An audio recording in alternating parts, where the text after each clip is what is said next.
আমি মোহাম্মদ আবুল কাশেম, প্রধান শিক্ষক, নারায়ণদেব কলিম উচ্চ বিদ্যালয়, তিতাস, কুমিল্লা। শ্রেণী কার্যক্রমের অংশ হিসেবে নবম শ্রেণীর অকুপেশনাল কোর্স সম্পর্কে আমি ও আমার প্রতিষ্ঠানের ম্যানেজিং কমিটির সকল সদস্য অবগত আছেন। আমরা এই কোর্স নিয়ে অভিভাবকদের সাথেও সমাবেশ করেছি এবং সকল অভিভাবকদের এই বিষয়ে মতামত নিয়ে বিষয় শিক্ষক জনাব আফসানা বেগমকে কোর্স সম্পর্কে যাবতীয় কাজ করার জন্য অনুমতি প্রদান করেছি। স্বাক্ষর মোহাম্মদ আবুল কাশেম। অকুপেশনাল স্কিল কোর্সের নাম নার্সারিতে চারা উৎপাদন, সেক্টর কৃষি ও খাদ্য।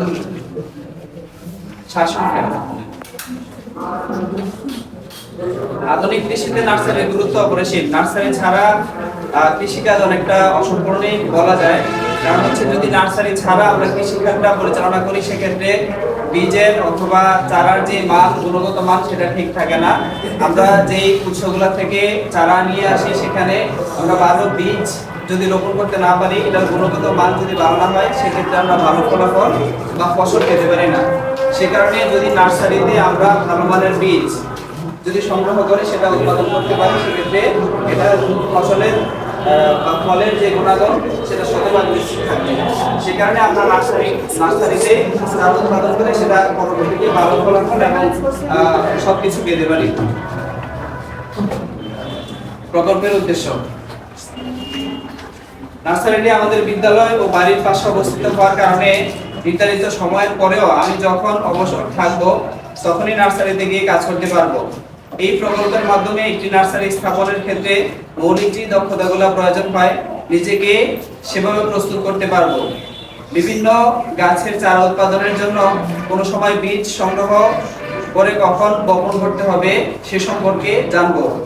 অঙ্গজ বংশ বিস্তারের মাধ্যমে কিভাবে চারা উৎপাদন করা যায় সেই কৌশল আয়ত্ত করতে পারবো। গ্রাফটিং মানে হচ্ছে কাটিং। গ্রাফটিং এর যাবতীয় কলা কৌশলগুলো শিখতে পারবো। প্রকল্প শেষে ছোট পরিসরে হলেও নিজের উদ্যোগে নিজ এলাকায় একটি নার্সারি স্থাপন করতে পারবো। পটভূমি ও যুক্তিকতা। পটভূমি: নার্সারি শুধু উন্নত মানের বীজ ও চারা সরবরাহ করেও না, এটি মানুষের কর্মসংস্থান সহ বিশ্বের ভারসাম্য রক্ষা করে। বিশ্বের জলবায়ু পরিবর্তন, বন্যা, খরা, অনাবৃষ্টি, অতিবৃষ্টি ও বিভিন্ন প্রাকৃতিক দুর্যোগ মোকাবেলায় বিশ্বে বৃক্ষরোপণের প্রতি অত্যাধিক জোর দেওয়া হয়েছে। সম্প্রতি বাংলাদেশের তাপমাত্রা বৃদ্ধি প্রদানের কারণ উল্লেখ করা হয়েছে। দেশের বায়ুমণ্ডলের ভারসাম্য বজায় রাখার জন্য যে পরিমাণে গাছপালা থাকা প্রয়োজন, সে তুলনায় আমাদের দেশে অনেক কম। যৌক্তিকতা: আমাদের দেশে প্রচুর পরিমাণে পতিত জমি রয়েছে। যে সকল জমিগুলোকে নার্সারির আওতায় এনে জমির সঠিক ব্যবহার করা যাবে। নার্সারি শিল্প বাংলাদেশের গ্রামীণ অর্থনীতিতে একটি গুরুত্বপূর্ণ খাত হিসেবে বিবেচিত। বর্তমানে নার্সারি ব্যবসার সঙ্গে পরিবেশ, কর্মসংস্থান, ব্যবসা বাণিজ্য, দারিদ্র্য বিমোচন অনেক অর্থনৈতিক বিষয় জড়িত আছে। কর্মপদ্ধতি ও কৌশল: মেন্টর শিক্ষকের সহায়তায় নির্দিষ্ট নার্সারিতে ভ্রমণ করব, পরিদর্শন করব, অবলোকন করব। নার্সারিতে চারা উৎপাদনের কাজে ব্যবহৃত সকল যন্ত্রপাতি চিনে নেব। চারা উৎপাদনের জন্য ভালো মানের বীজ ও জাত সম্পর্কে জানব। কোন গাছের বীজ কখন বপন করতে হয় তা জেনে নেওয়া। কোন গাছের চারা অঙ্গজ বংশ বিস্তারের মাধ্যমে করতে হয় তা জানা। বীজতলায় মাটির গুণাগুণ বৃদ্ধি কিভাবে করা যায় তা জানা। বীজ সংগ্রহের নির্ভরযোগ্য প্রতিষ্ঠান সম্পর্কে জানা। প্রয়োজনীয় রিসোর্স: যদি আমি নার্সারি করতে চাই তাহলে অবশ্যই আমাকে একটা নির্দিষ্ট পরিমাণে শেড তৈরি করতে হবে নার্সারির জন্য।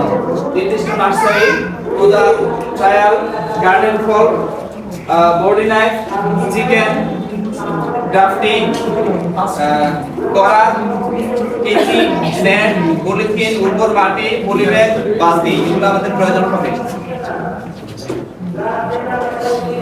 ঝুঁকি চ্যালেঞ্জ নিরসনের পরিকল্পনা। ঝুঁকি ও চ্যালেঞ্জ: গুণগত মানের বীজ, চারা ও মাতৃ গাছের অভাব, এটা আমাদের জন্য খুবই গুরুত্বপূর্ণ একটা চ্যালেঞ্জ। পর্যাপ্ত চারা ও কলমের নিম্নমূল্য, উন্নত মানের প্রযুক্তির অভাব, এগুলো হচ্ছে আমাদের ঝুঁকি বা চ্যালেঞ্জ। নিরসনের পরিকল্পনা: কৃষি গবেষণা ইনস্টিটিউট থেকে ভালো বীজ সংগ্রহ করতে হবে যদি আমরা ভালো ফলাফল পেতে চাই। মাতৃ গাছ স্থাপন করা, সরকারি বিভিন্ন প্রতিষ্ঠান থেকে ঋণ সহায়তা নেওয়া, রোগবালাই দমনের বিভিন্ন প্রশিক্ষণ নেওয়া। মাইলফলক ও সময়বদ্ধ পরিকল্পনা, এটা অত্যন্ত যৌক্তিক একটা সময় উপস্থাপন করছি। প্রথম সপ্তাহে আমরা 2 ঘন্টা সময় পাবো। প্রথম সপ্তাহে যেই প্রযুক্তি নতুন তাই নার্সারির পরিবেশ ও প্রয়োজনীয় যন্ত্রপাতির সাথে পরিচিত হব। দ্বিতীয় সপ্তাহে 2 ঘন্টা সময়ে আমরা কোন বীজ কোন মাসে সংগ্রহ করতে হয়, কখন রোপণ করতে হয় তা নিয়ে কাজ করব। তৃতীয় সপ্তাহ 2 ঘন্টা সময় পাবো। বীজ কোন জায়গা থেকে সংগ্রহ করতে হয়, যে সকল প্রতিষ্ঠান থেকে সংগ্রহ করতে হয় সেই প্রতিষ্ঠানগুলো সম্পর্কে আমরা জানবো। ব্যাগ তৈরি সম্পর্কে জানবো 4র্থ সপ্তাহে। পঞ্চম সপ্তাহে আমরা পলি ব্যাগে মাটি ভর্তি করে বীজ রোপণ করব। ষষ্ঠ সপ্তাহে পলি ব্যাগের চারা পরিচর্যা করব।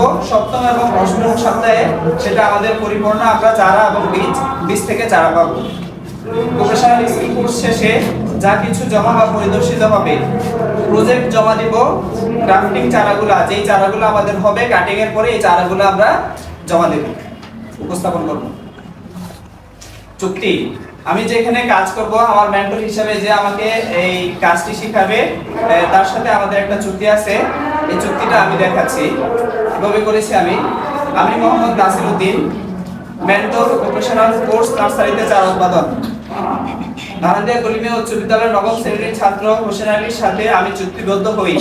এই প্রজেক্টে সময়কাল 4 মাস। এই সময়ের মধ্যে সে প্রতি সপ্তাহে 2 ঘন্টা ব্যাপী আমার নার্সারিতে কাজ করবে। কাজের বিনিময়ে সে আমার কাছ থেকে কোনো টাকা পাওনা থাকবে না, আমাকেও সে কোনো টাকা দিবে না। স্বাক্ষর নাসিরউদ্দিন।